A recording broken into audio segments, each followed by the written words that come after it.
এখনো জমানো টাকা তুলতে গিয়ে খালি হাতে ফিরছেন কয়েকটি ব্যাংকের গ্রাহক। ঋণ খেলাপিদের কাছে আটকে আছে 2,12,000 কোটি টাকা। কেন্দ্রীয় ব্যাংকের দুর্বলতার কারণেই এমন বিপর্যয়।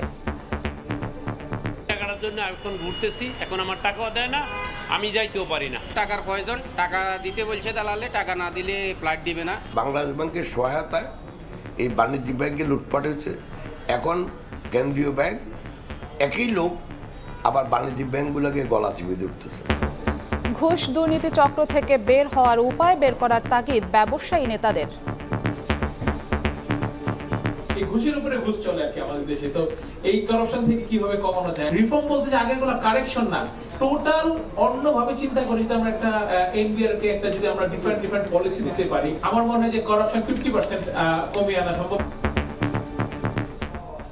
দেখছিলেন প্রধান শিরোনাম। দুপুরের সময় সঙ্গে আছি আমি জিন্নাতারা যশোয়া। এবার অন্যান্য শীর্ষ সংবাদ। রমজান সামনে রেখে খেজুর আমদানিতে কমানো হবে শুল্ক। আলু, পেঁয়াজ, চিনির দাম নাগালে রাখতে তৎপর এনবিআর। স্বর্ণ চোরাচালানে জড়িত এয়ারলাইন্সের রুট পারমিট বাতিলের হুঁশিয়ারি। গণতন্ত্র ফেরাতে ডক্টর ইউনূস রূপরেখা দেবেন প্রত্যাশা যুক্তরাজ্যের। সব দলের জন্য লেভেল প্লেয়িং ফিল্ড চায় দেশটি। পররাষ্ট্র উপদেষ্টার সঙ্গে ব্রিটিশ প্রতিমন্ত্রীর বৈঠক।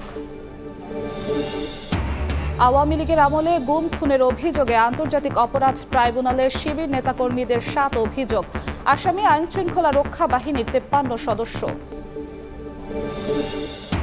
লটারি নাকি মেধা, কোন প্রক্রিয়ায় স্কুলে ভর্তি, থামছে না বিতর্ক। পরীক্ষার দাবিতে রেসিডেন্সিয়ালের শিক্ষার্থীদের বিক্ষোভ। মাধ্যমিকে মেধার মূল্যায়ন চান বিশেষজ্ঞ।